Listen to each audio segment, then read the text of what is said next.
Your first line is, my name is Claude, so just repeat after me. Je m'appelle Claude. Je te coupe là. Let's try it again. Je m'appelle Claude. Je t'appelle Blue. Gotta smile it out. I've never been a sweet time, hardly even smooth when it comes down to a cute girl in my room. I'm not even that young, can't blame it on the booze, cause whenever there's a cute girl, my brain hits the snooze. I got a prickle on my skin, I can play a violin, sing a serenade. Wow, summon flowers from my sleep, so caught up in your smell, down to whatever you say.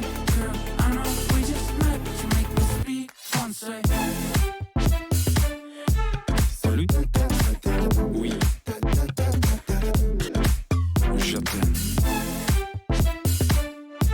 Très bien. Oh, do you know who I am? But you make me speak français. It's like we're in Paris, away from our parents. I'm kind of a chain smoker, but with you I wanna do better. Never been a go-getter, but I wanna get with you forever, ever. Cause you're not just a cute girl in my room. Never. Feels like we're in Paris, away from our parents. I'm kind of a chain smoker, but with you I wanna do better. Never been a go-getter, but I wanna get with you forever, ever. Cause you're not just a cute girl in my room. Never. I got a prickle on my skin, I can play a violin, sing a serenade. Wow, summon flowers from my sleep, so caught up in your smell, down to whatever you say. Girl, I know we just met, but you make me speak français. Salut. Oui. Je t'aime. Très bien.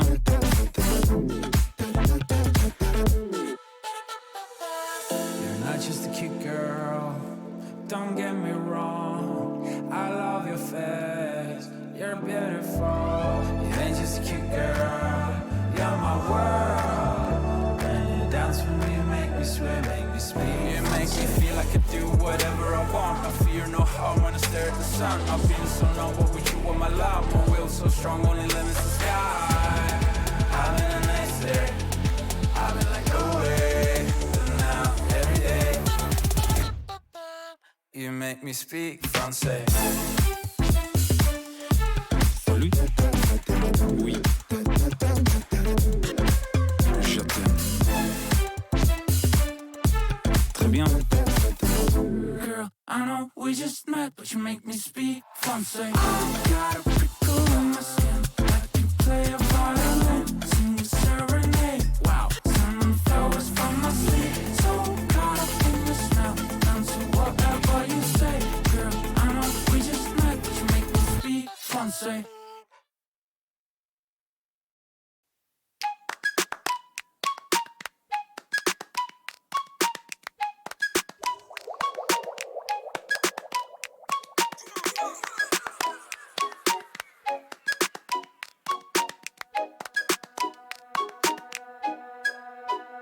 I can picture what you're thinking of.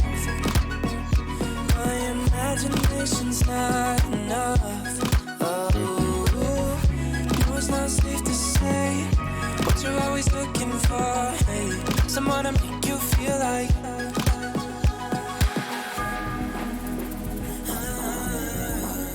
Don't wanna think of all the who's that you can pick and choose for.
Hey everybody, we're back here at working on Valorant, our level design tutorial on how to make the Ascent level. Brought to you by Red Bull. I'm Mark G. And my name is ArdysOp. And yeah, so last few weeks we've been building out Ascent, and Mark has been doing a wonderful job of keeping it pretty pixel perfect to make sure that we are not missing anything that's important, and especially going from the perspective of esports level design. We're talking about pretty much why every single design decision was made and what small things actually end up impacting the greater gameplay loop of a competitive esports shooter.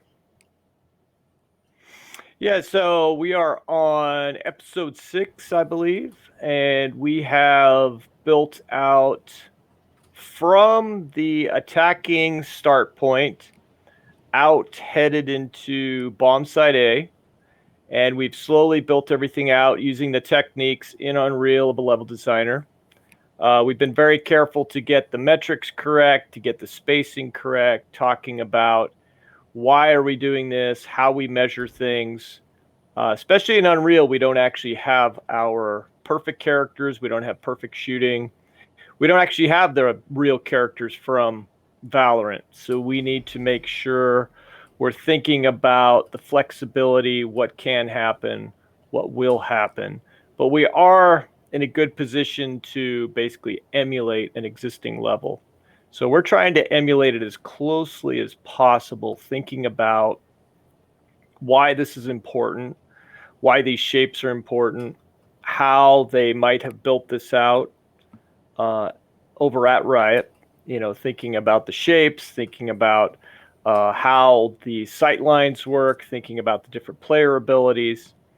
And it's taken us all of these 5 episodes to get from the attacking site to bomb site A.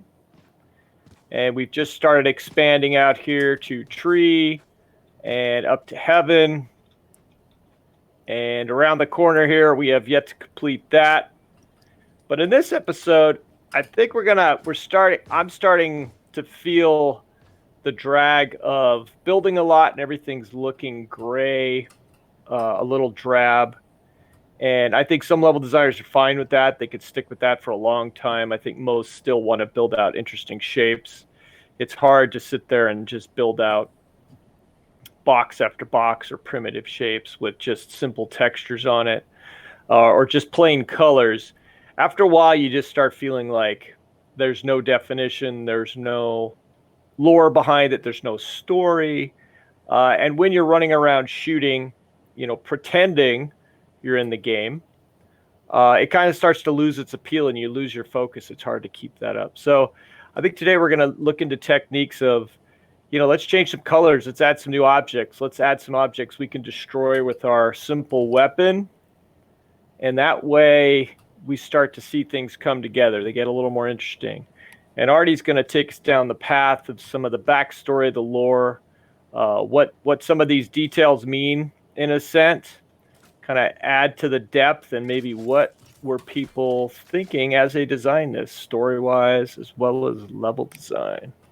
Yeah, so I mean, my background is Counter-Strike, and Counter-Strike, as a lot of you may know, started out as a mod for Half-Life. And so, obviously, as it was just a mod, and it was just kind of a way to create multiplayer and a competitive multiplayer experience in a game that didn't have that, Counter-Strike didn't start out with its own lore. It was built in later when it became a standalone game. And even then, it was not really that deep. It was counter-terrorists versus terrorists, planting the bomb, defusing the bomb, all that kind of stuff. We didn't actually get a lot of lore, and a lot of people didn't really care. Counter-Strike was just kind of its own game. When it came into actually, Counter-Strike Global Offensive, that game brought in quite a bit of lore that a lot of people still don't really know, but it does actually. It does actually have this this element of an overarching storyline between the maps. Now, Valorant takes that a step further. So rather than just an overarching storyline of counter-terrorists and terrorists, Valorant has its own entire universe. So Riot has obviously more games than just League of Legends. The Legends of Runeterra, Teamfight Tactics, all that kind of stuff. But those all do take place in League of Legends universe. Valorant does not take place in the League of Legends universe. It's its own thing, and there are obviously references to League of Legends, as we've seen in, especially Split. I think the Scuttle Shack is like the biggest one. And so one of the things about like Valorant's lore is that because it's in its own universe, Riot is able to do a lot to bring in, all these different elements of just from the beginning, starting a universe, starting lore. And they try to hide a little bit of it because they're not fully ready to reveal it. But in my eyes, it honestly makes it a lot more fun. It makes figuring out the lore in the universe a little bit more fun, because instead of just giving us, this is what happened, this is what all this stuff means, here you go, read about it. Instead, Riot gave us all of these little hints, and they clarified a few things that are important. But then they dropped us into the 5 maps of Valorant, and we can actually piece together a bigger storyline through that. And, most people aren't going to care, to be honest, but a lot of people do. And most people won't notice, the bigger details of it all. Like obviously you've got these crates of Radianite that come from the First Light event. You've got like this site here that clearly, this is something that has to do with this giant thing, all these cannons or whatever. And, it's all like technical, and there's a lot of stuff going on, a lot of technology. Then on this side, it's a lot less technologically advanced. It looks like they just dumped some Radianite in this area, and why is it here? But there is actually a storyline going on in this map. And so to start out with, one of the like main background things that you should notice is that Mark, do you know why you can actually fight yourself in a game of Valorant? How you can have all same 5 agents on both teams? No, I do not know that. So there was a trailer in the very beginning of Valorant. It was called the Duelists trailer, and so it was a fight between Phoenix and Jet, and in that, there is a very, very, very small piece of text on Jet's bag that says Earth 67. And so we don't know if she's from Earth 67 or if she's going to Earth 67. But as they chase each other through the streets of Venice, Phoenix is trying to stop Jet from getting away with what appears to be a spike in her backpack. And, it is actually the streets of Venice, so right where Ascent is. And in the beginning, Venice is all normal and everything is fine. But in the end, there is a rather large explosion, and Phoenix gets up, and he's like, because he's Phoenix, so he can come back from dying, basically. And he's like, all right, everything's good. Report in, and then he turns the corner and he sees basically the level of Ascent just risen entirely off the ground. Like all of this stuff here has risen. And so that was like one of the events, and that happened in 2040. This is why they haven't clarified a lot of the lore, because that apparently happened in 2049, not 2050. Whereas Valorant takes place in 2050, and the First Light event happened in 2050s, but that happened in 2049. They haven't really clarified that, and they haven't really gone through with that yet, because they are still in the process of building out lore, building out a universe. But the gist of it is that there is kind of a multi-dimensional rift here. This sky rift here, if you go through it, you'll end up in an alternate dimension, in the other Earth, basically.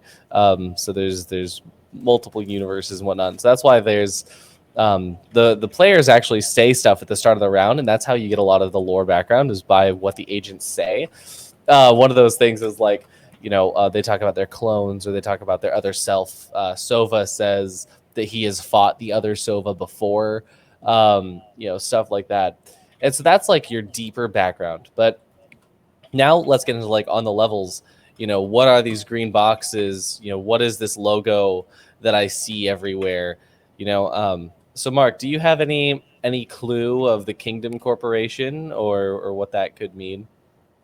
My lore is limited to almost none, except for listening to the, like you said, the characters saying things at the beginning of rounds. So any info is good info, and the little details that are sprinkled around this level are very important. And I think it just drives right into what, uh, as you build this out, these are the things that would drive you forward and help you add cool details, whether it be art or level design, thinking about what could this building be, what could this alley be, what could I put here to really make it stand out and be unique instead of just another hall or just another entrance to a bomb site. So yeah, I would love to hear more about how this all comes together and the details that have been laid out. So basically, when you have a competitive shooter, obviously you're going to have two different sides, the attacking side and the defending side. And it's really hard to kind of put that into the lore of how that works. So the way that they have, every game does it a little bit differently. With Counter-Strike, you just play as a counter-terrorist trying to stop it, and then you'll switch sides, and now you're playing as the terrorist trying to, cause terror. In Rainbow Six, the way that they kind of detail it is it's all a simulation. It's a training exercise, and so you've got your defending operators and your attacking operators, and they're all just training. Whereas with Valorant, you've got your alternate Earth characters, and you have your regular Earth characters. And now the thing is that we don't know actually which side is coming from Earth and which side is coming from Earth 67. But what we do know is that the attackers and defenders are all agents of the Valorant protocol. And so the Valorant protocol is all of our agents that we're able to select. And so some of them have powers, like here, Astra. So she is what is known as a Radiant because of those powers. And the reason that all this kind of supernatural stuff exists, and also people having powers, it's all from Radianite, which is what came from the first light event, and that's what's in these green crates here. And you might notice it's also what you can use to upgrade your skins in Valorant. That's the name of the currency is Radianite.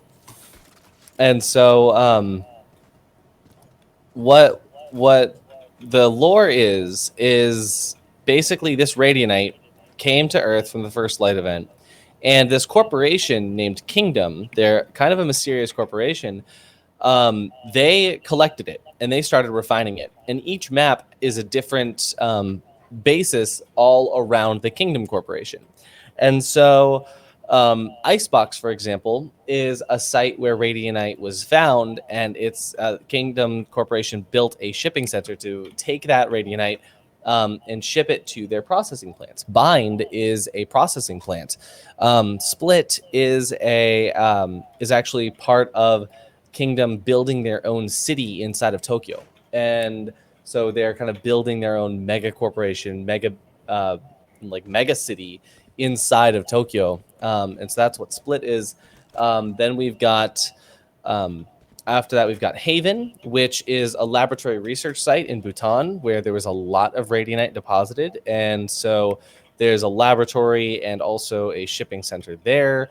And then we've got Ascent. And Ascent is here in Venice. And as you can see, there is a quite big event that happened here. And so it's basically known as the rise of Venice, or the ascent of Venice, hence the name. And the thing is that Kingdom had actually been here before it happened. So this is a museum from the Kingdom Corporation, we can see by their logo here. And inside of this museum, we have boxes of Radianite here that has already been processed. So on this side over here, this is still a little bit more traditional. There's not really much built out here from the Kingdom Corporation. In fact, there's no Kingdom logos anywhere. But in this little landing dock here, we see Radianite boxes. And this, most likely, because it's a boathouse, this was all underwater at some point with the canals. But because it rose, it's kind of out of the water now. But yeah, we see all the fish and the drain. We just see a whole bunch of stuff. This is obviously a boathouse. So it's most likely that there was containers being brought in to the Kingdom Museum here via boat. And so now that there's no more water, it's all gone. So that, but we still have all this radianite left over. Further back from that, obviously there's this giant cathedral, and we don't know much about this right now. But what we do know is that these cannons here, which are part of the Kingdom Corporation, these cannons are in the files. These are called suppressors, and so it's likely that these are suppressing whatever is going on up there. And so, we still don't really know a lot because they haven't built it out too much, but we do still have a good idea. And what's cool is that you can see a little bit of a storyline that develops, as on almost every map you've got two sides. On one side you've got the side that's all kingdom, and it's all very much taken over what was there normally. So in this case, there's no real Venetian architecture. It's all just very brutalist, and there's obviously scaffolding. They're building and tearing down a whole bunch of stuff. And then on the other side of the map, it's just kind of normal. It's regular old Venice, and then just kind of taken a storm by what was happening. And every map is like that. Split especially, because Split is actually called Split because it's split down the middle of, you've got your traditional Japanese town on the left-hand side for B site, and then you've got your entire Kingdom mega corporation train station over on the right. And Split focuses on giant radianite generators. Over here, this is also a generator, but this is most likely just kind of a small generator out here for these suppressors. But now that kind of brings us into the next thing. What are the attackers doing and what are the defenders doing? So, Mark, having played this game without much knowledge of the lore, what do you think the attackers are doing? That is interesting. So if we're analyzing from starting on one side, the most interesting fact I just pulled out of that was almost all the maps have half looking somewhat traditional in their original form, even though we have this cataclysmic action happening here. And then when we get to the other half, we see where it's been taken over by high tech, and we see the radiant, and we see the different elements mixing and matching together. So the attackers, seem to me, are trying to destroy our evil empire, as it would be. So because what at if least I on told this you... map, we're going to attack. Well, I guess not, because if we go over here, let's compare. Is the technology and radiant quite as prevalent over here? Oh, there's plenty of radiant boxes here, but the architecture itself seems pretty traditional. Yeah, so what if I told you that the Kingdom Corporation is not necessarily good or bad? Oh, okay. So we actually don't know much about them other than the fact that they are doing what they can to collect all of the radianite on Earth. So the reason for that is twofold. One is because it's a great form of renewable energy, as we've seen via their massive generators on Split.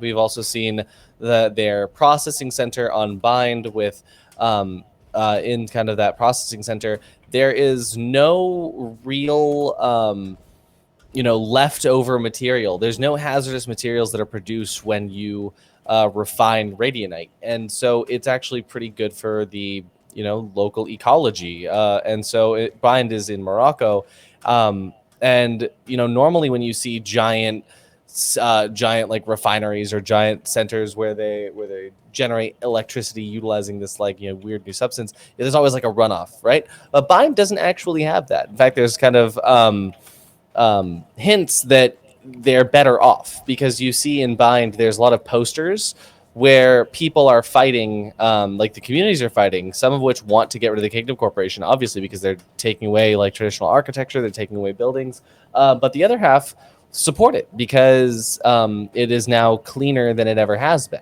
And so there's kind of like that whole thing. So we don't actually know if Kingdom is good or bad, but what we do know is that the attackers are actually stealing Radianite. So the spike is the device over here, which I will show you. This is obviously, you know, your quote unquote bomb, and it has a Kingdom Corporation logo, and the Kingdom Corporation logo on the spike is kind of interesting because, well, if you're attacking Kingdom, why are you using their own, you know, their own devices, their own technology to attack it? And the thing about that is that you are stealing Radianite from the defenders. And the defenders, who have a diffuser that was also made by Kingdom Corporation, if you want to come over to A site and diffuse this, you'll notice that the diffuser also has a Kingdom Corporation logo. And so, Mark, I kind of want to bring you over here as well to kind of show you. Obviously, we don't want to die from the spike here. We both have auto respawn on. But if you could pull out your diffuser for just a second. Don't fully diffuse the bomb, but see the Kingdom Corporation logo? All right, now let's put on your ghost and let's fly away real quick. So just out here, back out until gelato so we don't die. So if you'll notice how the spike actually works when it detonates, it's not just a bomb that explodes. It's not just a bomb that explodes and does nothing. It goes out and then it comes back in. So what is the reason for going back in, you might ask? And that is because Stealing in the lore, it steals the Radianite from all the boxes. So from all of the Radianite in the area gets sucked into the spike, and the spike, we don't know if, you know, it's supposed to fully disappear, because it does, or if that's just like a game mechanic. But the spike does end up collecting all of the Radianite in the area. And so that's why the attackers and defenders are going at it. You have the defenders who are trying to make sure that the Radianite doesn't get stolen and it stays with the Kingdom Corporation. And then you have the attackers who want to take it for their own Earth, either Earth 67 or Earth Prime. And it's just super cool because, like, that's kind of one of those things that just happens in the game, and obviously we're just focusing on killing each other. But there is like a deeper lore and deeper meaning behind it. But that's only one side of the whole lore, you know, because that's the overarching universe lore. And so how does that fit into Ascent? Obviously, we've got the whole suppressors over here for the monument. We've got the Radianite being shipped in and out. But there's another story that's being told here on Ascent, and that story is told through all of the little details that we have been talking about this whole, this whole time. We've got gelato.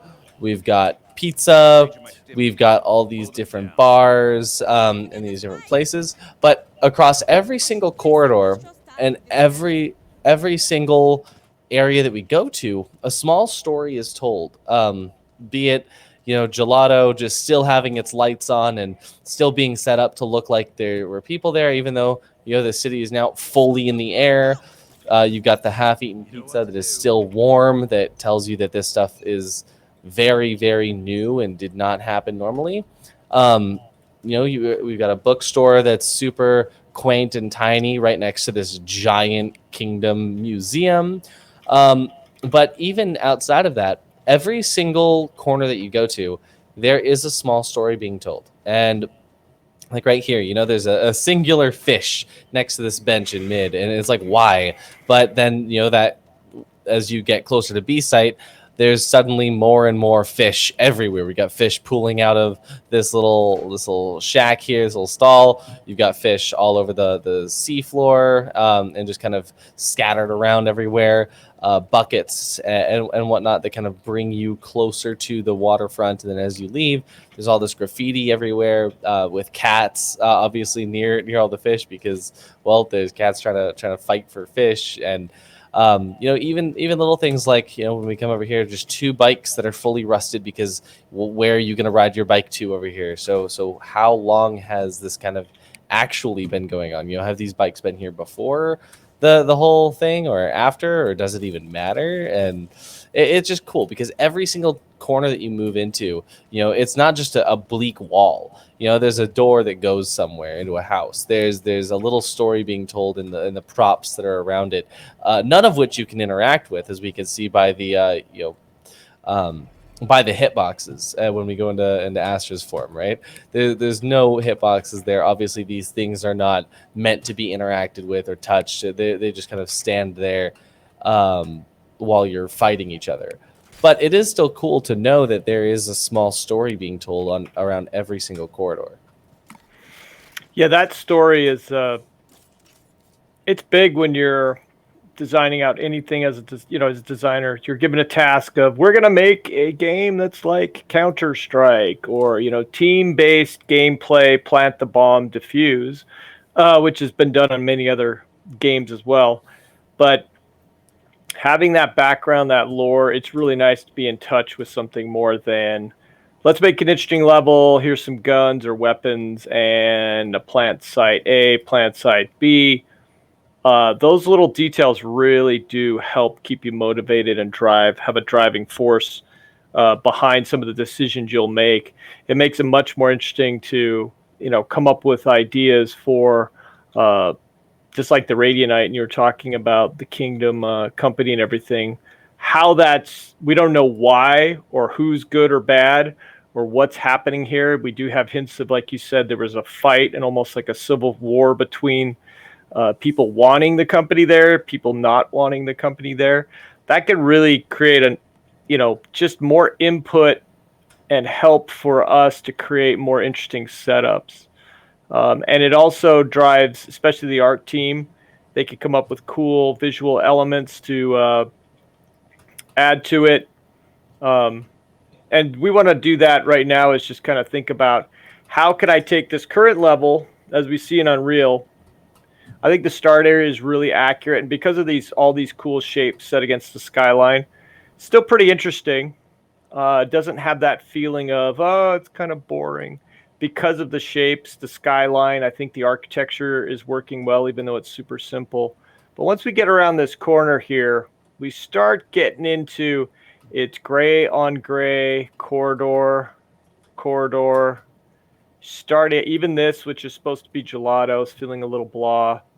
The addition of our traditional crate shapes at first were great, helped break up the spaces, but now I think we're starting to see them repeat too much.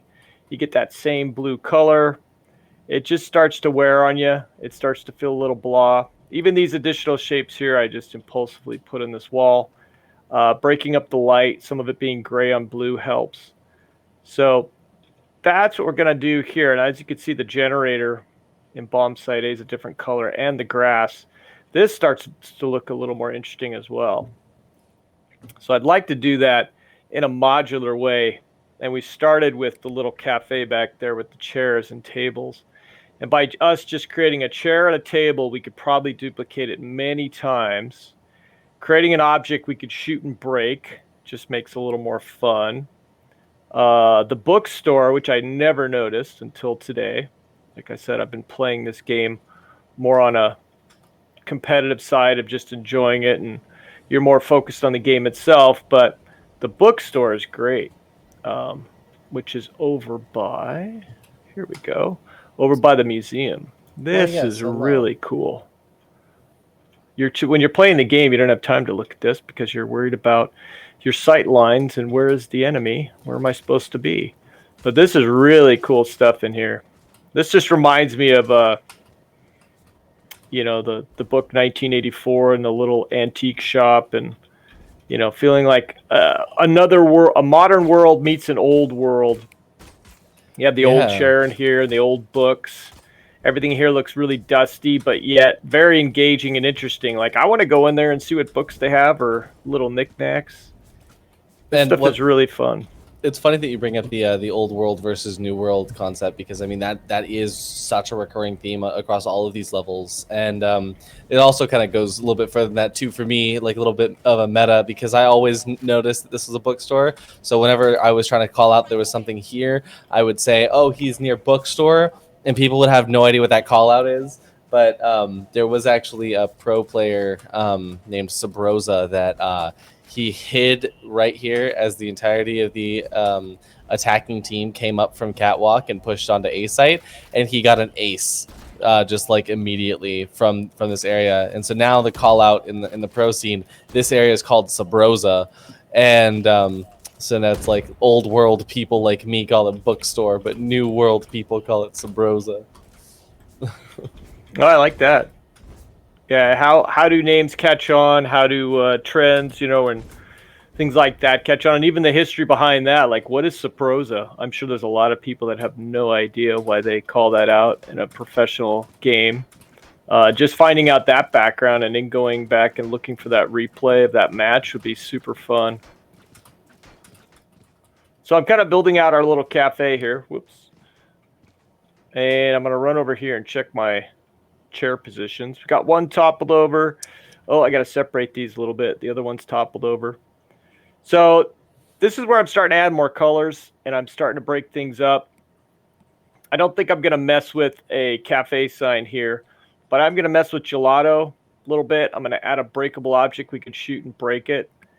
Start adding some extra colors. Like I said, gray on gray, even though we have some definitions getting a little bit old. I started out as an environment artist and did that for a bunch of years before strictly going into design. And that always drives me, I just have to do more. I have to add details. And even now I feel like I took it too far without adding enough details. I'm starting to get that feeling of I'm getting bored. I need something more interesting here. Even as a professional game designer, there's only so many hours you could work on the same thing. It sounds like the ultimate dream job. It's awesome, but it's a lot of hours you spend. And, you got to keep your interest level up. These are probably too big, but I'm okay with that. Actually, I'm not okay with that. This is what we're going to do. So just to backtrack quickly, doing the same technique we've done for every episode. We're building everything with the proprietary brushes, which is called geometry right here. I could take individual shapes, build them out in very primitive ways. This is just a cylinder with only 8 sides. I build them out, put them together like the shapes we need it, and then I combine them into a singular object right here. And this makes things cleaner, less processor intensive. It doesn't slow down your computer because the brushes need to be updated constantly. So I try and break them out. And if I see this table's a little big, I did go for a round table because I'll use it also in the other areas over by wine and everything. I could quickly do this. It's like, this is a little bit big. Why don't we just scale it a little bit? And even though it's a roundish table, and I do want to keep this version because this is the one I can edit. This one I can only scale. So what you do is you move the brush version down into the area nobody can see. We grab this, copy paste it. A quick version of this. And actually this chair is the original too, which I should probably group together.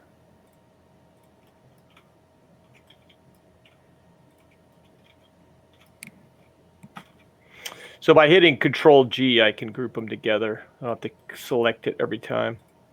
Oh, that's like cool little... Like that's getting a little more accurate. They did have some stacked ones over here, which you're like, oh, what does it matter? It's stacked chairs. But just breaking up and cluttering up the level really does start to help feel like, this place is alive. It's not just, a bunch of gray block mesh, which is professionally said a lot. Just make a gray block out. That could go only so far. Even this little detail here, it's like, why don't I change?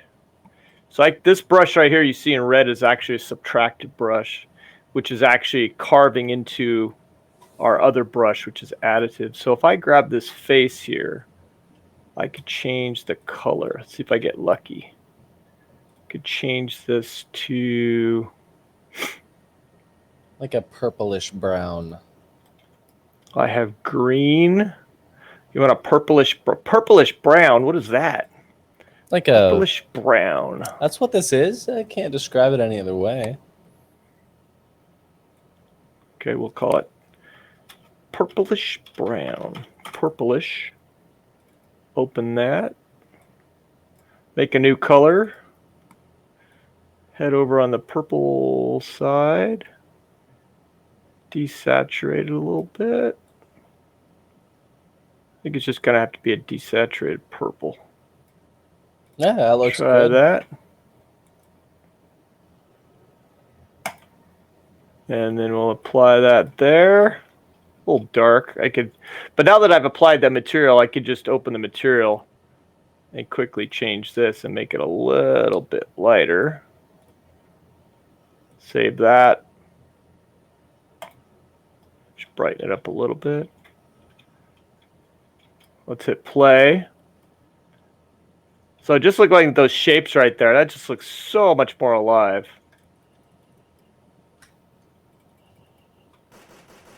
Even the colors are adding a lot to this.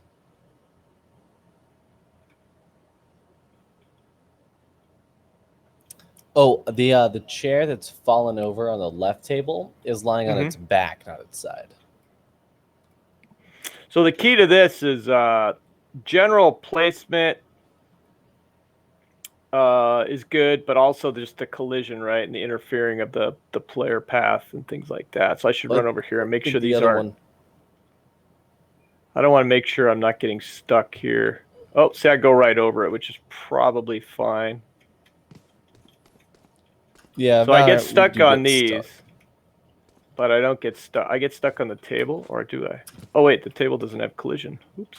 Yeah, I can show you the hitboxes here. We can see it with Astra's form. It does give us a very good idea of what we're looking at. These hitboxes. Oh yeah, there you go. Actually, wait, I'm not sure if our producer is actually able to see the same thing that I am, because I can actually see straight up boxes wherever these things are, but it looks like my producer just sees holes in the ground. Oh yeah. Oh, that's unfortunate, because yeah, on my side, I can actually see everything, including like little boxes and where there is no. I think that's a bug with the observer. I will have another bug report to submit to Riot Games.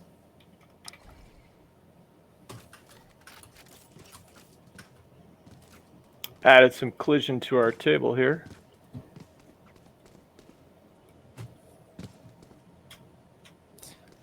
And so yeah, it was funny that you were mentioning about how, like, you know, just building the level over and over again without adding any detail makes it boring, and you just got to add something to be more fun. Well, you get into the day-to-day, right? Apologies. It's similar to players and skins, you know, because as a player, you know, you're doing the same thing every single day for hours a day, and sometimes you just want to look at something a little bit more fun, a little bit more visually appealing. And I think that's why Valorant does a really good job with these skins, because, you know, they want their players to not get bored as they go into it. So you've got lots of skins with different levels of visual effects and tracer rounds, and, you know, like this glitch pop skin where you got little advertisements and stickers everywhere, and you got the mage punk skins which have this really cool electricity effect, and all the bullets have tracers, and, you know, it's just little things like that to make your game just that much more fun. You know, you got a different knife skin so you can look at the pretty colors and animations and customize it with Radianite that you unlock. And you know, it's from a player's perspective, skins are kind of the same thing. Oh, absolutely. I mean, you need that driving force to, like, what am I trying to upgrade? What's my next goal? I mean that happens in just everyday life. You know, you're just constantly playing that game.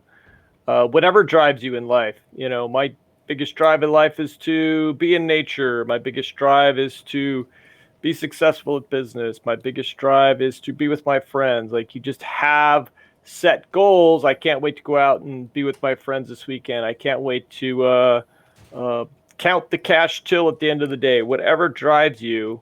And it's just like a game. It's like there's entertainment factor. There's the competitive factor. There's the decorative factor of, I feel like I'm customizing my characters, as well as people see me as accomplishing something by having these cool toys, guns, weapons, skins. It all fits together, and even during the day-to-day process of building, you want to kind of feel that and fulfill that for yourself as well. Yeah, I just love how there is a small disconnect with the lore and the skins as well.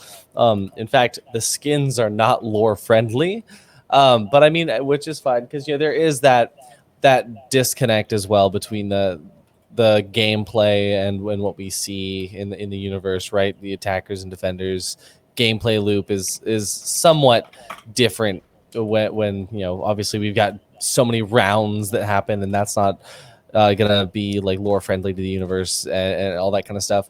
So I believe in the gaming industry on the narrative side of things. What is it called? Ludonarrative dissonance. I am not aware of that term. I see. So ludonarrative dissonance is and a ludonarrative disconnect is one of those things where the gameplay and the narrative don't necessarily fit each other. It's Learned very something rare. today. Yeah, it's very rare that you have a game that actually follows through with that. Batman is a good example of a game that doesn't follow through with that because obviously Batman is not going to kill every single thug that he comes across the streets of Gotham. But Arkham Knight, there you have it. One of the other ones too is Uncharted. I'm sure you're familiar with that series. Oh, absolutely. And it's funny because the narrative team at Sony, they get a lot of criticism because of the fact that for a lot of their games, there is a big disconnect between the gameplay and the story. And they didn't like that criticism. And so in Uncharted 4, if your character kills 1,000 people in his journey to, find treasure or whatever, you get an achievement called Ludonarrative Dissonance. And it's very, very funny because they're not taking something like that seriously. I mean, obviously you've got games like The Last of Us where there is a really good synergy between the gameplay and the story. Over the course of it, Far Cry 3 is another really good example of that. When you have your character who is absolutely mortified by the things that they've done, and over the course of the game they progress because Ellie and Joel, when they kill people, they feel bad about it, and all that kind of stuff. So there's a really good synergy there, but some games there is a little bit of that dissonance. And so Valorant, the way that they go about that kind of disconnect between the gameplay and the storyline, is one of the things is that they make the lore not really that big of a deal in the game. It's just one of those things that you can explore if you're a really big fan and you do enjoy it. But on the other side of that, you've got all these weapon skins and stuff that isn't in the lore. There is actually one set of weapon skins in the lore. That's the Kingdom weapons, part of the first battle pass. The Kingdom skins are actual lore friendly, but everything else just isn't. And it's just one of those things because obviously neither is fighting 26 times in the same day, in the same level doing the same thing. But it is just a small way to kind of appreciate both the lore and also the disconnected gameplay loop of that by having skins that just make the game more fun for the players, but maybe not necessarily adding something to the deeper overarching storyline of Valorant. Yeah, that's interesting that the conflict with trying to keep the story tight is and on point is the long development cycle. Crazy things happen, and when you go from one game iteration to the next, you're not planning for this game. A lot of times you're just not planning for this game to be around, 7 years later and be on the next iteration of it. So some things get broken in that sense that, wow, things have changed. We need to evolve this story. We need to do this, that, and the other. And it's difficult to keep it all together. You may even lose actors or music rights or things even of that nature where you can't use an asset again. So copy and paste this. So there's a lot that goes on with that. Yeah, if you start, it's kind of like movies. they planned the Lord of the Rings, trilogy as a trilogy out of the gate.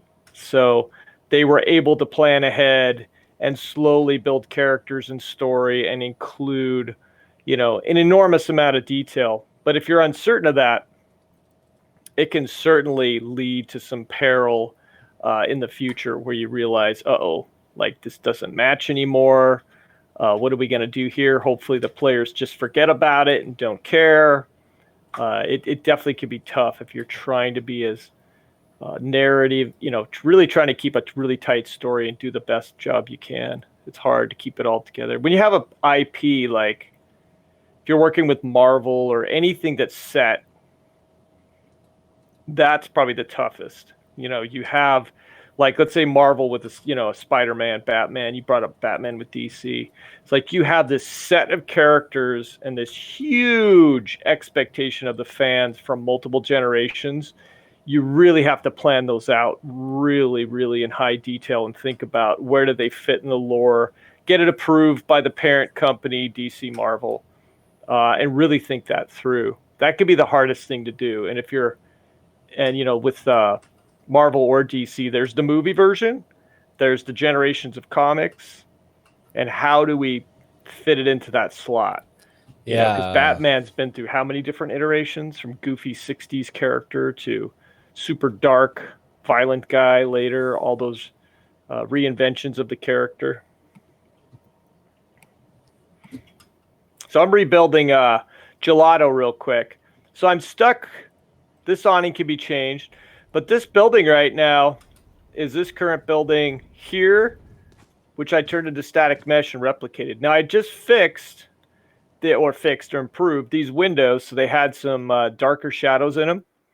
And wow, does it look so much better? Like now when I'm running around, I have this like way better definition. I could even change this back wall here if I want to have better definition, because you don't even see these shapes back there. So just the addition of these colors, I feel like I'm starting to, this looks special because of the purple color. This looks like a cafe. Obviously the chairs help sell that. It's just starting to break up the space. With Gelato, we can go a little bit farther. We're going to take the fishing hut, add another space to it, add some quick colors. So we maybe have a Gelato stand, and we'll create a breakable. We'll head over to like tree, look at that new part of the layout, and just think about adding some more detail so that this whole space itself is not quite as boring, has more unique spots. Where do they get their names? We'll look at tree as well. Yeah, I mean, with that area, there is so that's one of 3 breakables that do exist on this level. Obviously, you've got both the doors leading out of market and into tree, and then I think I've actually already broken it in this round, but we have also the window leading up from rafters out into garden. So they all serve various purposes, but the main one is window for me. So window is an important kind of thing to think about because, well, it's just a window, right? It's like if I'm a defender and I spawn out over here and I head towards rafters, and then I decide I want to play on garden and catwalk. Well, obviously, you're just gonna break the window and walk on through. And you're gonna break the window. You're gonna come out here and go to catwalk. But that puts you at a massive disadvantage as the defenders, because what if the attackers end up pushing site? And what if the attackers end up trying to rotate around you? And so they push up, and you're trying to defend still, and you want to make sure that nobody comes to your flank. Well, you've got one person all the way outside in defender spawn, watching to make sure that they don't come up this staircase. And well, what if they do come to your side here? Now you can't watch this angle to make sure they don't come through a main. But nobody's gonna watch your back when they come through the window. But that's the whole thing. Because you didn't break the window, or because you broke the window, they are gonna just be able to walk up and take you out really quickly. If you don't break the window, they are forced to shoot it or take out their knife and knife it, which either way plays the glass breaking sound, which alerts you that they're on their way. And so it's a small thing that a lot of lower skilled players don't think about, because, well, what if I don't need it? When that's, yeah, you might not need it. but it's a big thing to take into consideration, because on the off chance that that window is not broken and the attackers need to break it, or if you're a defender and you want to go through it and you have to break it now, it's just one of those things that people don't often think about, but it is something that could make or break a rotation. Then you've got the doors. Obviously, you can open and close these doors, and it does take time to do that. But when you close this door, it now creates a barrier between you and tree, which as an attacker trying to prevent a defuse, or as a defender trying to make sure that the site doesn't get taken, I now have to waste almost an entire magazine to break that door open in order to come through, because there's no switch on this side. On this side, there is a switch, but obviously, it's every single round. There's so many ways that you can play it, and so a breakable in a competitive shooter, they often serve either the purpose of creating a barrier or creating some sort of sound alert. And so I'm trying to think of any specific breakables in Counter-Strike that could make or break a level. I'm struggling to recall any right now, because my two favorite maps, Dust and Mirage, don't have any that stick out. Other than in Mirage, usually it's broken by the counter-terrorist every single round in CT spawn going out into the Overlook mid box. But that's usually broken every single round. But on the off chance that you don't break it and you take the long way through A site to push into that mid box, that single grate that you have to break open can actually alert a rotation. And so that is another thing. How far can you hear that window and door? Is there a limit to the sound? So Valorant has a dedicated sound system, and actually a lot of things are based on what's called the footstep radius. So if you look at your map when you're running around, you'll notice that there's a circle that appears around your character. That circle is how far you can hear your footsteps. And so just as well, that circle in the top left of your minimap is how far any sort of sound goes. It's also how far the spike goes. It's how far Killjoy's lockdown goes. It's the radius of Reyna's leer. It's the radius of a lot of different things. And so I believe that the window as well, if you look at your footsteps when you're near the window, that's as far as it goes for that. So if I just have my footsteps go through, it looks like that would be able to be heard all the way from Catwalk, just actually the corner of Catwalk cutting off the side. It could be heard in mid, near Market, all of A site except for the very back left box, and all the way in A main cubby, not to be heard near Wine. So there's just a pretty big circle that will alert enough people. So it is something to think about how breakables are very much a main interaction in a competitive shooter. Yeah, it's surprising they only have very few in here. I think, obviously, from the competitive standpoint, there's good reasons. But in more single-player games, breakables are just pure high entertainment to have around, and it's just fun to see the world react, bounce around, break, things of that nature. Makes it seem more real. It does. It's just silly. It's just silly entertainment. I don't know. Ragdoll never gets old with models. It's just a lot of examples of that. Wait, why did this all change color? That's not cool. So I built out Gelato here. And let's see how it looks. Right now it looks pretty boring, It's like, it's a bunch of colors. But we'll see if it really stands out if we push this into the wall. So what flavors did you make so far? I made vanilla, chocolate, yum, pink. Whatever those colors are. That's my favorite flavor of gelato, pink. Pink. I like pink.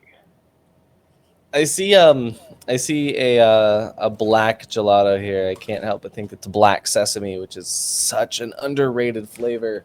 Ooh, black sesame. Love that. I think durian. There's an exotic flavor. Our producer's saying durian's an excellent flavor. I feel like I would not enjoy durian flavored gelato. He is It's infamous for its pungent odor. There we go. It's not a bad little mock-up. It is flush with the wall. So it does. The only thing that comes out is the gelato sign here. Yeah, I don't think I'll be able to make it flush because this is static mesh. We're gonna take some liberties here. I see. So there's no way that you could have that wall inset there only be the subtractive part of that whole wall and just have that sit flush. So we're in the middle of building, and I've turned that into static mesh, so I can't do the class. I can't just I can't subtract a hole into it because now it's a solid static mesh. So there's a few liberties and a little shortcuts we'll take here. It's like, oops, I should have thought of that earlier. What I have to do is probably delete this and replace it with another wall so I can carve into it better. And that's going to happen throughout the development process. You're going to block something out and then be like, okay, I need to rebuild this. I'm going to block something out. I need to rebuild this. You're constantly testing, rebuilding. It's a nice little definition. What else do we have over there? So we've got tables and chairs, which I built. I see a barrel. I could add another awning that's purple. And then my door's a little off, but some of these shortcuts are, we're being level designers and we're taking some shortcuts and we're thinking about the big space. So there's a give and take there, and I remember building many levels over time and having meetings and people wanting to see more details and other times being like, no, this is fine. Just leave it like this. We'll worry about, fleshing out some of this stuff later. So there's a lot of give and take there as you try and keep up with your schedule, test gameplay, and keep, the team and the investors. Are you inside the? You are inside there. Hello, I'm enjoying a very fine gelato dinner. I know, wait, there's a gun inside gelato. That's great. Wait, there's some wine glasses in there. See, the art team totally had fun doing this. This is the stuff they totally had a blast making these little paintings in here. So these paintings are obviously we'll take a classic painting and we will make a version of it that's unrecognizable. So it's very much inspired by a particular art style and just kind of mocked up. That's stuff you really like to do as an artist. I think you get making these really cool little creatures for the gelato, which are kind of creepy for a gelato characters. Yeah, melting. It's so weird. Nobody else has talked about that. The gelato characters have these dead eyes and they're made up of melting mortal and dying gelato. Yeah, it does look like they're melting and dying and about to attack or something. Pretty funny. I guess they'd be mad they're about to get eaten. They're trying to make sure that they eat before they are eaten. Oh man, very very fun. There are a few things like that as well. Apologies. I need to change this color. I need to drink more Red Bull. But my favorite is the stuffed animals having dinner at the winery. Oh yeah, that is a good one. So these stuffed animals all have their own. They look kind of like characters. So the penguin has this backpack and little tiny. It got the hoodie or the beanie, and it looks kind of like Killjoy. Kind of reminds you of Killjoy a little bit. We've got this squirrel here with a grenade that is a little bit Brimstone-esque. We've got the bear with their large armor, kind of breach a little bit, and then we got this little. I think it's I don't know if this is a shark or a dinosaur, but it's a weird, but it's definitely Jet because Is it a rabbit? It looks kind of like, oh yeah, I guess it is kind of a rabbit. You see the teeth, but weird because it's not like ears. It's like fins at the top. It's oh yeah, the ears are down here. I see. So yeah, but it's Jet. You see the knife. That's Jet. Very, very fun. They've got stuff like that. And here's more of the propaganda we were talking about earlier. This is from Bind. This is they don't want this generator here. Same generator that is seen on Split as well. This is cool. So there's these Radianite boxes here, and it very clearly with the circle with a line through it, they do not want it. This one is unique as well. The Radianite boxes with a rat in front of it. There are also hints at a possible character. On Bind, there are posters that have the person who appears to be the head of the Kingdom Corporation. His head is inside of a box of Radianite. And there were leaks. I'm not going to say any of it's in a box of Radianite? Yeah, it's like the box of Radianite is like his head, basically. That's interesting. So there were leaks, and I won't say names or anything involved because this isn't going to be finalized. It's not even confirmed. But people are speculating because of stuff that we've seen in data miners was that it's a new character, a new agent. And there will be some very, very cool lore that will come from that for sure, because obviously we'll get a nice little peer in at the Kingdom Corporation. This bear also, it's very interesting because this bear specifically appears in every level, kind of like the worm, but this bear also has an icon that will appear on the minimap sometimes. I haven't gotten it to so nobody else has noticed this, and I haven't seen anybody confirm it, but I have seen that bear icon on my minimap 3 or 4 times, and I don't know why, but it appears on a minimap. There's a minimap icon that I've gotten to show up. Nobody else has noticed. There's it actually appears on your minimap. Yeah. Wait, but how do you get it to appear? I don't know, but it has happened in unrated games for me, and I've never gotten it to I've never been able to recreate it, but I've seen it 3 different times. It's either a glitch, but there are no glitches in games. It's just cool stuff to figure out. Yeah, exactly. And I think that for years games just didn't buy into that. And I remember games were just, well, it is what it is. This is the story. I don't know what that is. And they just never, for years, they didn't feed into it. And then slowly the game industry matured, and people realized how important it was, just like other forms of art, entertainment, to really embrace the depth and the details and the characters and the storytelling and the Easter eggs, and also obviously with the explosion of the ability anybody to connect with any community at any time and communicate these details and talk about these theories.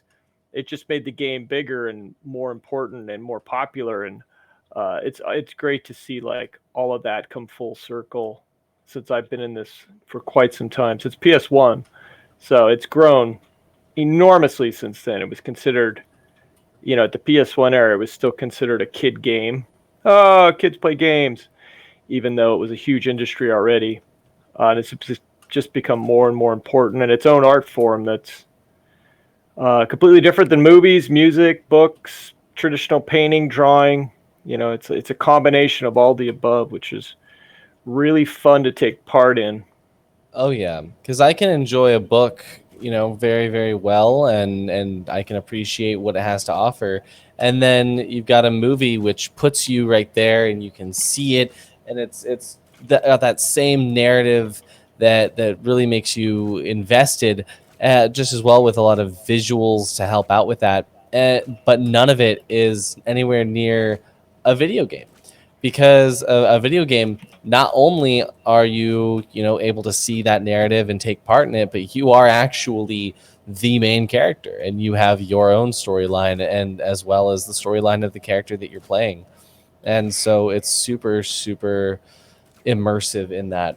And to talk about what you said earlier too, yeah, people forget that adults make the video games, not kids. Yeah, I think that's going away now. It took far too long for the older generation to stop bashing on games like it was a ridiculous waste of time. I'm surprised it lasted as long as it did. You'd hear, the older establishment, whatever that is, from the arts, bashing it. And it was just disappointing for a long time. It's like, they've never touched a game, they've never experienced one. But I think that's gone now. You have, my generation, which getting up there. I've lived my entire life with games, and you get more of that generation that's now, completely out there in the world and at the upper levels, as well as everybody from teen 20s, 30s, 40s up, just completely doing all facets of life. Whereas before you were only at the 20s, maybe some 30-year-olds were playing games, and they weren't quite in the elite establishment of, people controlling larger companies or making these big opinions from media, or what we consider important people. So that's changed. You have game players in everything at all levels, and the good and bad of it, big money brings in a lot of people too, which I saw that happen. Different generations of big money come in, which introduced the good and the bad. You get a different set of people when more money's racing around and up for grabs, which it's still cool to see.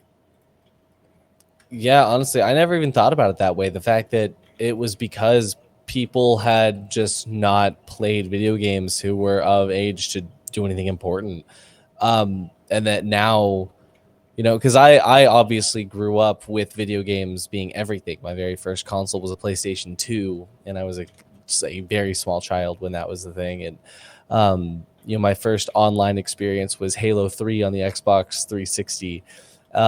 So I'm coming from a different generation from you, obviously, and I never thought that that would be something that really changed the industry, really made make it or break it, in that sense, that it's because of the fact that people who did grow up with video games in every facet of their existence are now making up every single stack in a business atmosphere, and also they're now having kids in which they can influence with video games, and they can bring in, say, hey, this was an important part of my life growing up, and now it'll be an important part of yours. So it's one of those things that will always continue to grow and change. And I never thought of it like that. That's so interesting. It takes generations to change things. It takes the entire hierarchy of people to be replaced and stop thinking that way. It takes the youth, whether it's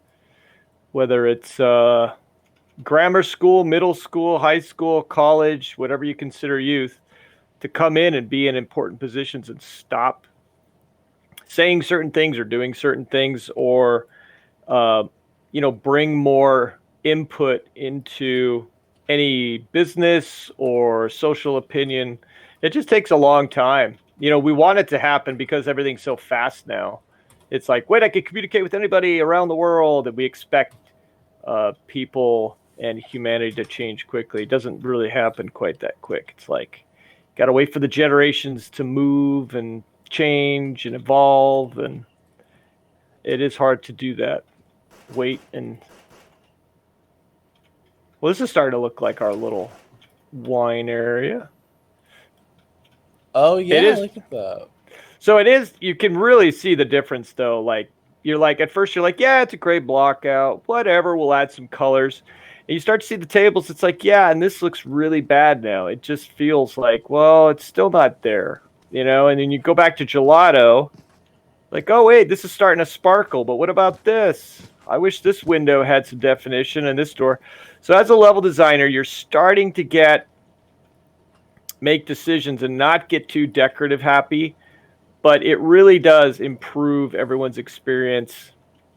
And I don't think I've ever had an environment artist, be disappointed that I put these details in, or been like, put the extra effort in. Like, oh, there's too much detail. You're taking all my creativity away. They usually love it because it's defined and they know the game space is close to what should be happening in the final game instead of here's a blank wall, go put something cool on it. They know when you say that it's going to change, the collision's going to change. They don't have guidelines to work around. It just makes the uncertainty that much higher, and it's no fun thinking that this is going to change because they haven't made a decision. I wish somebody would have made a decision earlier so I don't have to change it later. So we're always looking to try and avoid unnecessary changes and decisions. But, that's part of the game too, is you're constantly testing gameplay and changing things. Definitely. And one of my big questions about that, regarding detail is because there are segments of the gameplay loop, like here in Gelato, especially when I'm in Astra's form and I can see the hitboxes. Is it up to the level designer to actually put in these things that have hitboxes like this, this barrel that I can stand on here to get a slightly different angle to look at these areas, or these chairs and tables that won't really impact the gameplay too much because it's set to the right of the wall that we have to cross anyway to put to sight? Or is it basically just everybody that has their hands on? Because if the level designer wouldn't be doing the art and the assets for Gelato here, would the level designer just build a flat wall and wait for the art team to come in? Or would it be pretty much exactly like how you're doing it here, adding these tiny bits of detail inset into the walls and stuff like that? You're definitely going to get different setups because time is everything. We all know that. Time is just the all big decision factor. You're trying to get something laid out correctly. You have other tasks to do. You're trying to get as accurate as possible. You'd like to build that wall out to look like a Gelato stand or be more creative. Sometimes you don't have time, and so you go to the art team. Hey, this is kind of flat here. I don't know what to do here. Hey, can we break this up? But I want to keep the gameplay in this boxy area. But you definitely would want to set up the boxes and the different elements so that you have cover, line of sight is correct. But yes, you can go to the art team and let them come up with ideas. They usually discuss it with you because, like I said, you don't want to come up with some crazy ideas. Like, look at this crazy statue of Zeus I came up with in the middle of the plaza. And you're like, it's in the way of everything. It just ruined the entire bomb site area. So you're always kind of in communication, helping each other out, coming up with new ideas. But awesome. It could go both ways. Like I said, you're kind of entertaining yourself at times and coming up with new ideas, which is super fun. And so that would mean that the artists then, once the models are made by the level designers, then are the level designers also putting in assets, or is that just the artists? It'll go back and forth when it comes to prop and things that interfere with. Get into the player path, and then where people will be shooting and running around. The designers should be doing most of that. You definitely have environment artists that are very good at gameplay and become a second level designer. Some, just don't have that in them. They don't play the game. They're not great, but they're fantastic artists. So, you can have both. Obviously, as a level designer, you have to be a good game player. You can't just guess and figure it out later. You have to have the ability to play the game somewhat efficiently and feel like you understand the gameplay and what makes this compelling. You could definitely have a support team next to you at all times. Once you get to the point that you feel this level's playable, and be like, hey, play it. You just give it to them that afternoon and they start giving you feedback. The testers, the QA people, the even pros you have on hand if they're, part of the testing team. I see. Yeah, and I mean, I guess that's one of the hard things about when you first release a game is that you don't have pros available. Pros don't exist at that point. Yeah, you would have your quality assurance testers that play a lot of Counter-Strike, play a lot of other games, and they'll be giving their input. And your design team should have a good vision of that as well. They should be able to play and understand what makes these games great. There's no reason that your design team shouldn't be out. They're always playing games and figuring out, what makes something fun and why it's built this way. So I built out, added a little more detail out here. Got a little cafe going out here. This, again, you start to see like, wow, this looks really boring and bland. I wish this was darker. So if I was to take this building, recreate it as static mesh, that would solve that problem. And I could have a new version of it, which I will do right now. But the unfortunate part is I have to select each piece without messing it up, which is always a challenge.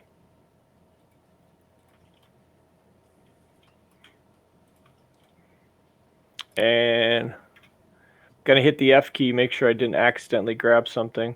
Sometimes you grab the skybox accidentally, this big beautiful blue sky, you don't know it. Then you turn the whole world into a giant static mesh. So the F key will allow you to zoom in on what you selected. So now I'm going to copy paste it because we want to keep the original. Saw how useful it was keeping the original. And we will create a static mesh right here. And we will call this, don't know what we'll call it, colored building.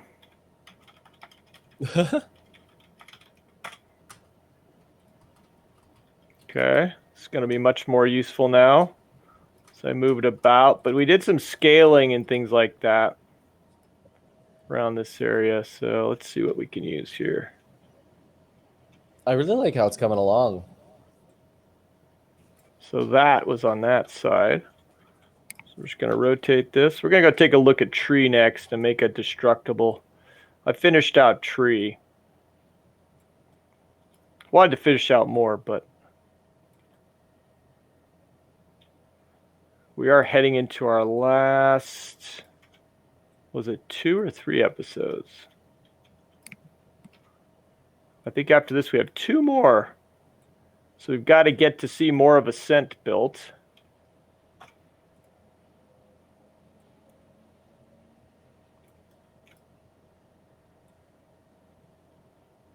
So as I lay this out, I'm going to match what I started here. And it looks like I had that awning set up. I got to get that doorway close to the floor. I think I'll change this awning color to be the same as the dark gray here. So when you click on the face, you hit Shift B to select all the faces, and then we'll throw the gray dark there. And this one is just this lowered down, I believe. So we'll copy paste it. And we will lower it, get it close to the other one.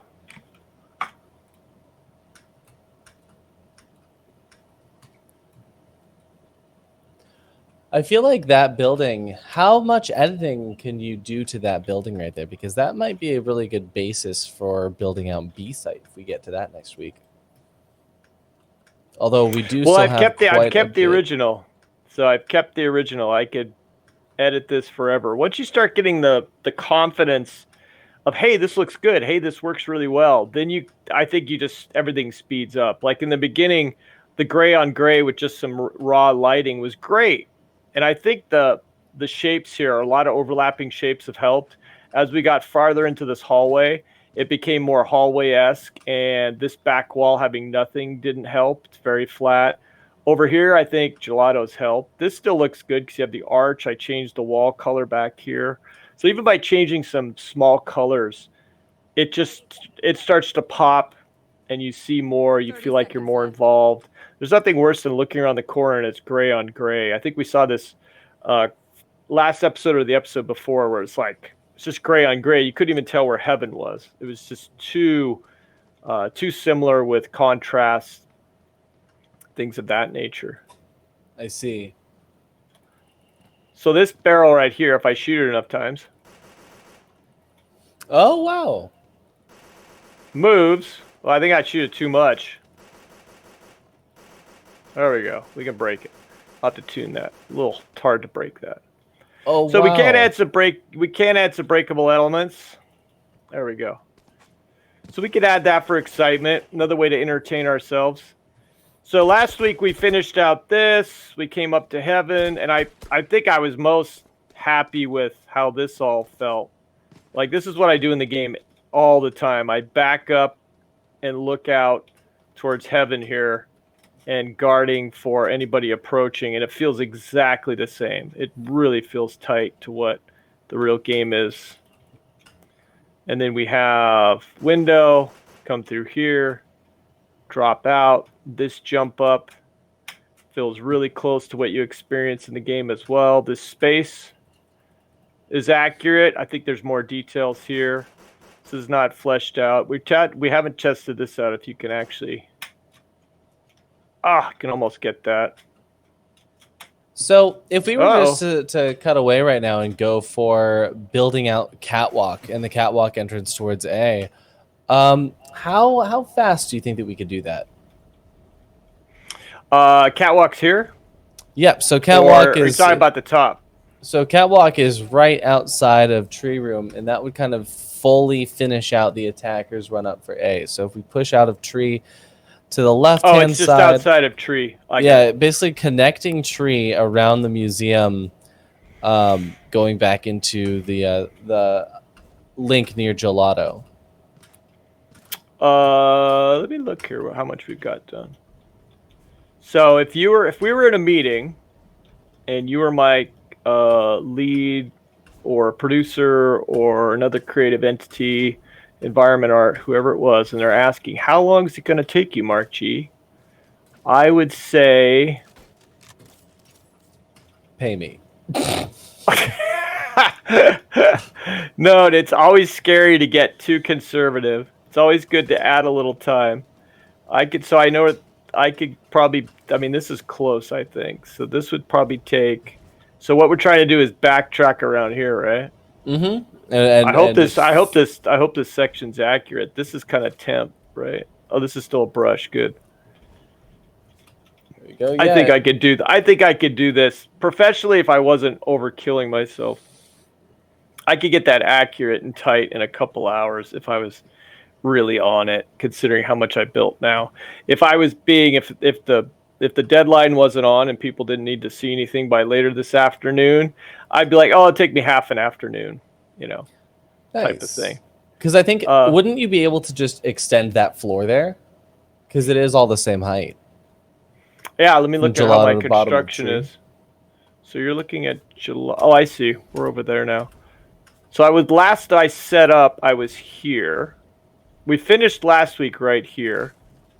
I added tree. Now this is just another low poly tree, and as you can see, it's a bunch of bad cylinders put together into a static mesh. But it totally fits the bill. And then I did another goofy thing. I added a jar with a bush on top, and as you could tell, that's nothing more than a sphere squished with scale. And you can see how it really makes a big difference being in here to see these two shapes. Like, whoa, look at that tree. And then you have this, let's get rid of that. You have this element as well. Let's hit play. Where am I? Am I back here? Lost. Shoot that guy. The one thing that bothers me is I think it would be nice to have the canopy of vines here, which we could add in a simple way. But moving out here, we've got my floor element. This, I think, is close. This distance, I got to check really quick, and then we got to add. This is basically museum, right? Is this museum? Yep, that's museum. All right, so let me take a peek at museum. Do I have my cheats on? Yep. Oh, but there's a little gap here, so pull this straight out. And then we're on this little, I guess we can call it, is this what called catwalk? Yeah, this is catwalk right here. Okay, so this is catwalk. So mine, I think this is close, this element here. What I need to do is have a little extrusion here. Okay, see if I can remember that in my head. So what we could do is let's grab some color variation.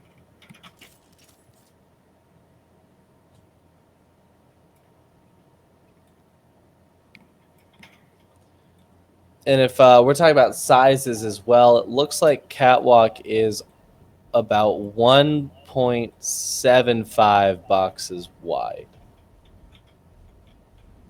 Oh, you're saying on the other side of the outside of the front of the museum where the ticket booth is? Mm-hmm. Yeah, the whole width of the catwalk. It looks like it might be a little bit more than 2 boxes if we include the lip here.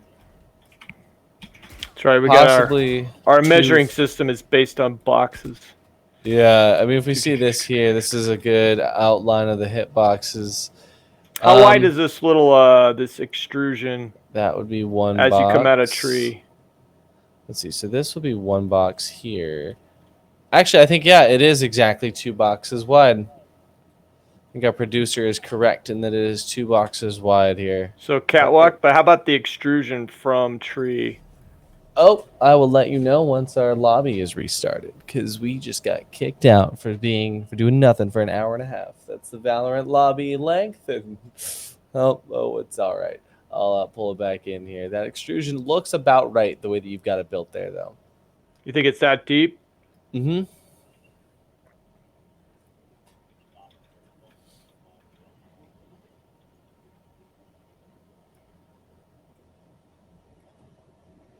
We'll wait till he gets in there.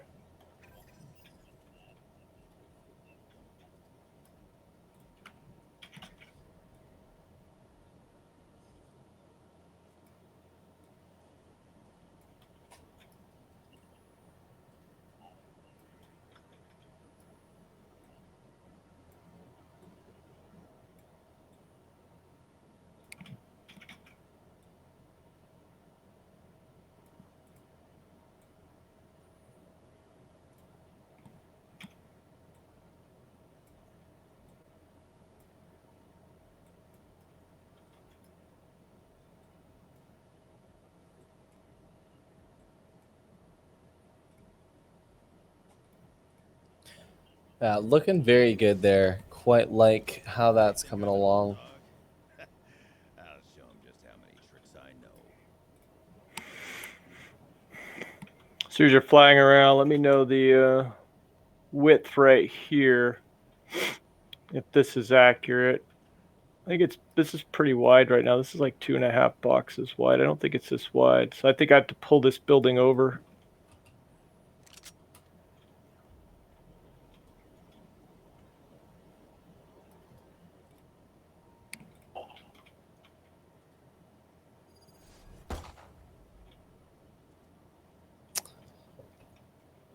Oh, here's a box right here. So this is probably only 1.5. And then it's probably 1, 2, 3. So 1.5 and 3. So let's see. So this is more like. So this is going to have to be moved. So you can see how this is going to mess this up. So now what I have to do is set up a quick measurement tool here so I keep this accurate.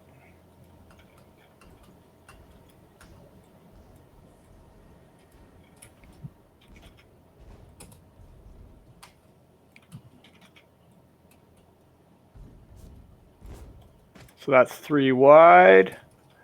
I need to make this more like 1.5. Quickly adjust this. So this is static mesh. I can't just grab a face. So I'm going to have to be a little bit messy on this one. Let's see if I can get this accurate. So if you're building this in Maya, Blender, 3D Max, you're going to have this stay in editable, which is a difficult word to say, geometry, so you could just grab faces. So I'm playing the game of some are still editable, some are static mesh, and then I have to scale and adjust. But again, it's just up to how you like to work. It's good for there are standards you're going to have with the team that 30 seconds left. Ooh, it's very close. Standards with the team you're going to have to stay with, so the art team and everybody can work with you. Yeah, of course, especially when it's about getting assets and whatnot. You don't want to have the art team make a make some sort of maybe building that's reliant on a certain size, kind of like I guess like the museum could be, and then at the end of it, we have to adjust the size of it, and so we're gonna have to, cut out a corner of the building, and they have to redesign the whole building. Yeah, and you keep things in a mesh state so you can edit those things and not lock anything down too quickly. So we're kind of going between these styles because we're using the proprietary software or proprietary tools of Unreal, which adds another wrinkle to it. It's pretty intensive. I think in Unreal 5 they're going to replace the brushes with something a little more friendly to edit with and not quite be so cumbersome. So one thing I don't know is how far from here to here.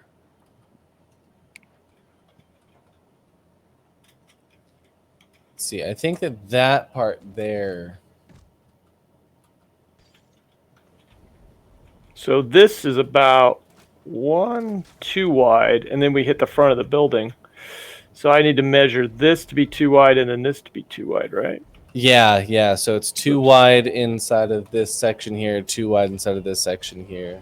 So this part I got messed up. So this is accurate, and now I got to get this accurate.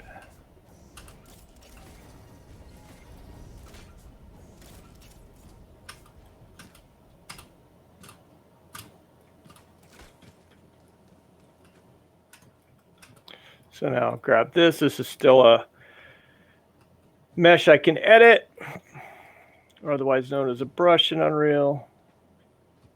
Same concept if you're using Maya or Blender. You just grab the face, and away you go. 30 seconds Same left. thing. Let's try to. So yeah, that cubby that you're building right there is 3 wide, but a little bit more than 1 deep. It's 1.5 deep, but 3 wide. 10 seconds left. Which cubby? 10 seconds left. That one right there. Yeah. Planted. Oh, I think that is 3 wide. It should be. Spike planted. Yeah, little wiener dog here as well. And so yeah, we see this one, our standard cube, and then another half standard cube there.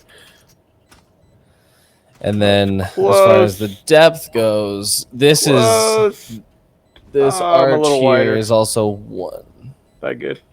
Actually, yeah, we have a grid system here. The grid is laid out pretty. And then this wall nicely, I think. How far of a gap do we have here? Are we gonna blow up? You gonna blow me up? Yes. Unfortunately, I can't pause the match timer for some reason this time around. So there's the spike collecting all the radianite. Quick, measure. It's like 2 boxes. Yeah. I got it. 2 by 3. So it's only about 2 boxes. Oh, I deleted them all. What the heck? What did I do that for? So another little bit of a lore piece is when you do plant the spike, the reason that the ultimate orbs go away are because those are radianite, and so that's like the ultimate orbs are raw radianite, which our characters pick up to charge up their ultimate, and that they disappear because the spike just absorbs them. But that's why this ult orb looks very much like the radianite that we see, or like the spike explosion. In fact, I think that the star that you kind of see inside of the orb is the radianite, but it's the that little black circle that is the same as the spike explosion. That is what like holds it, I guess, the same way that the spike absorbs the radianite and takes it away. Just a bunch of really cool little lore pieces. Ooh, I think I got it. Oh, I think you do. That museum is looking nice.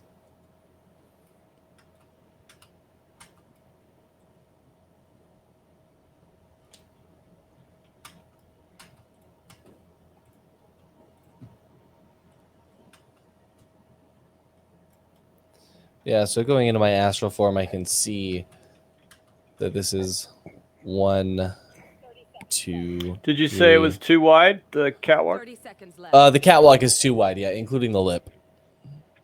Which is the like a little wall. Yeah, the little tiny wall. I think that little tiny wall is like. How high is that wall? Let me grab this one, I guess. I think it's 1/4 cube, 1/8 cube. 10 seconds left. I'm blowing us up again just to add more time to this round. It's okay. But yeah, I think that we've done quite a good job building that out. And once we get catwalk in, that'll be every single thing for A site. Arguably, you could consider mid to be part of A site, just given the fact that there is a staircase up to catwalk.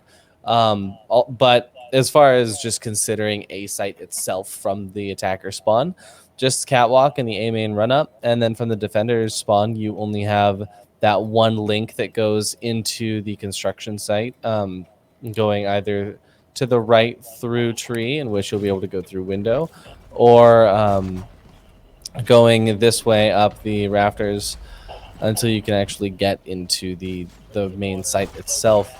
We're actually going to be pretty much done with A site and the attacker spawn once we finish up that catwalk. So that's pretty awesome. It's definitely something cool to see.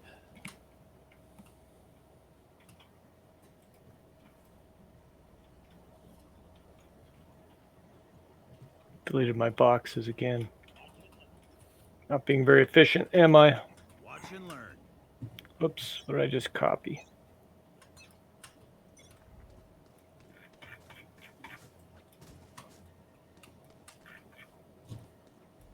Better do a file save all. Yeah, just like writing an essay, building out your level. Always just got to Control S.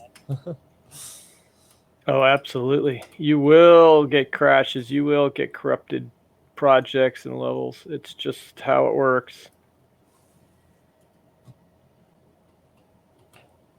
What's the number one cause of a corrupted project? Is there anything that you build specifically that would corrupt something if done incorrectly?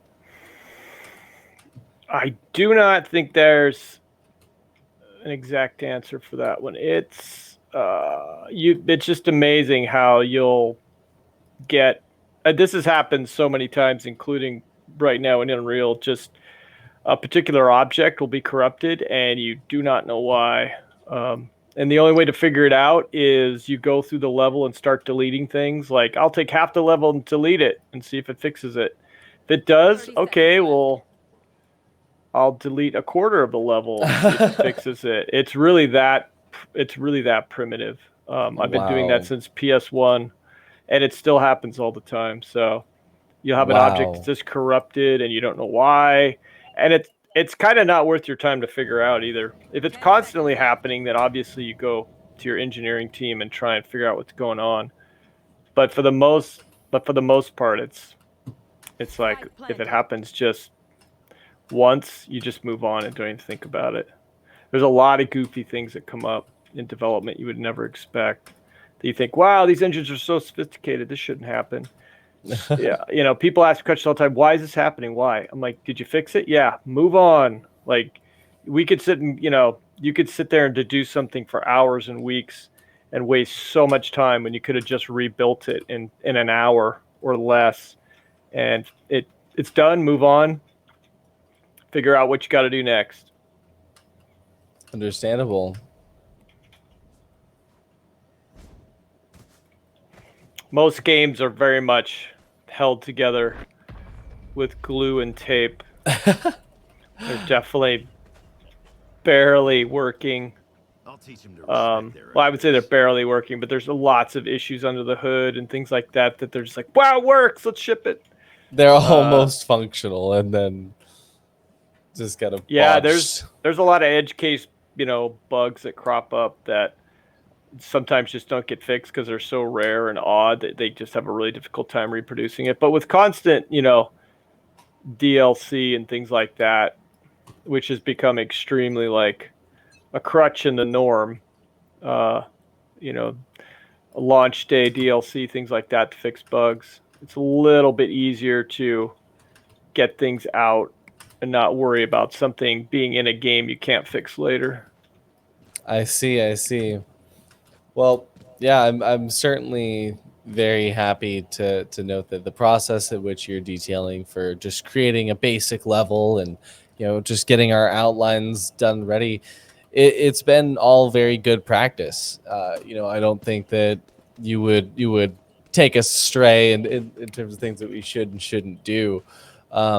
But I feel like of everything that you've shown us, I was expecting so much more. I was expecting there to be so much more to it. I mean, obviously there is, because there's articles of settings menus that we haven't explored, and different objects and different types. But for just building a level, using kind of the building blocks that you've shown us, I am actually very, very pleasantly surprised with how simple it actually 30 is. seconds left. Yeah, it is. It's it's a little bit like mathematics or fishing or any skill. Once you have that intuitive instinct, mathematics and fishing. There you go. We're going to compare those. It's once you have that practice in and you understand what's happening 10 seconds behind the left. numbers, or behind your fishing pole, or behind repairing an engine, or painting a painting, out in nature. Spike You planted. understand why the paint is doing this. You understand what could be happening on your level. Why does it feel off? Because you've measured and you've made levels that are off before, and you've figured out, oh, I need to measure constantly. I need to compare scale. I need to constantly play the game. It's just experience like anything else. But it almost always comes down to the basics. There's so many options here. I think that's a trap. And, level designers early on are like, wait, I want to make guns, and I want to make gameplay, and I want to make cool inventory systems. We have systems people that do that. We have programmers that do that. The level person doesn't make this all there on their own. So that's another thing people don't realize. You have a ton of support. Even though we add our own audio and do a lot of extra things to make sure the level feels complete and playable, there's still a ton of support that helps you along. We don't do everything. So that's another thing to learn is, how much do I prototype? How much do I leave for later and let somebody else handle? So that's another just experience over time you'll figure out. Wow. Yeah, I mean, there are so many jobs and so many different pieces within the industry. So, I mean, that makes a lot of sense. So as we get closer to finishing out Catwalk, I'm noticing these small little things of detail in the side of Catwalk, just based on the copying and pasting. Is that intentional, or is that just a byproduct of the things that we've been copying and pasting? Those little arches in the sideline there. Which part are we looking at? Right there, the arches, the blue highlighted area. You've got the little tiny things peeking through the side. You see what's highlighted in blue on the catwalk on the side? Highlighted. Talk about this? Yeah. Yeah, these are columns. little. Yeah, this is. I have it in editing mode, so you get to see all the different pieces I can edit in here, and I accidentally just made this piece too big. But yeah, you could see a lot of behind the scenes, although it's not really behind the scenes because we've been building it week by week. This building is now protruding in our way, which started off as just a backdrop for our attacker spawn site, and now we have it protruding into catwalk, so we'll probably have to edit that later. So there's a whole bunch of overlap, and like that's why another way of just trying to build things efficiently is tough to learn. It's like, when do I keep things in a geometric way to make it editable? When do I keep changing it to static mesh? And like I said, you could do a quick layout, and here's bomb site A, here's bomb site B, here's the starting points. Hey, everybody, run through it really quick. You could work on that like a few days or a week, but usually I throw that stuff away because it lacks the detail and finite, really little details. of moving and shooting and moving and shooting and testing things and trying different angles out. That's usually where I get my best results, is I move from inch to inch, spot to spot, building things out. But yeah, we're fast approaching completing much of A. Moving into next week, we're going to probably cheat behind the scenes more so we could fast approach B. And some of these things that we've been doing over and over again, building, measuring, maybe we won't quite go so slowly. We could cover some other topics. The lore today was fantastic. We could go more into that. Maybe we could build out the bookstore a little bit for fun, try and embellish more elements of the game. And as we're up to 2 episodes left after this, or 3, I think it's 2 or 3. 2 episodes. We want to make sure we finish out and get to B. I really see the whole thing come together. Yeah. We're only spending 2 hours at a time, so we're moving fast. But you can see it still takes more than 2 hours at a pop. Absolutely. And one of my questions to you is, when we're done with this level, what are we going to be able to do with it? Is there any sort of way that, since we built it in Unreal, if any games that use Unreal Engine have the ability to like import maps via like Steam Workshop or something, that we could just incorporate this somewhere and maybe give it to someone else to work on, possibly for a mod for something? I'd have to look at the engines and how they do their import procedure.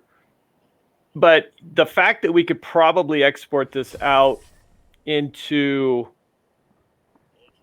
you probably could do the whole thing as a singular static mesh and add collision to it. Most game engines could handle that without any issue, because this is really low poly and it's really simplistic. Years ago, that would have been impossible. It'd be like, no, you can't make one giant mesh. But engines are so powerful now, the ability to draw just, endless tries and quads and all these different materials. This would be pretty easy to import and try out in another game if we could easily get it into the format that's necessary. So yeah, it's possible. Awesome. I love that. I'm really looking forward to what we're going to be able to finish up the next week. And I'd just like to remind you all that this spring, Red Bull partnered up with Riot Games to bring you the Red Bull Campus Clutch, which is the world's biggest university Valorant collegiate tournament to college campuses nationwide. The Red Bull Campus Clutch offers teams from more than 50 different countries the opportunity to compete against players from all over the world for a chance to win monetary prizes and more. So for more information, check out redbull.com/campusclutch to register right now before it is too late. Although I believe it is too late now, actually. It is already gone through, and I believe every university should have had all of their qualifiers by now. So make sure to tune in to this channel this weekend for the Northwest Regional qualifiers for or the Northwest Regional playoffs, Sunday at 1 p.m. PST here at the RU Esports Twitch channel. And so thank you so much, Mark G, for once again another very fruitful and wonderful episode of this series. Yeah, thanks again, Artie. This is great. Really enjoying this. Hope everyone's getting something out of it, trying to touch bases on all the different elements, and we will see you all next episode. Sounds good. See you all next week. Thank you again. And if you're watching on Twitch, go ahead and hit follow. If you're watching on YouTube, go ahead and hit subscribe. But no matter what, we will see you in the next one.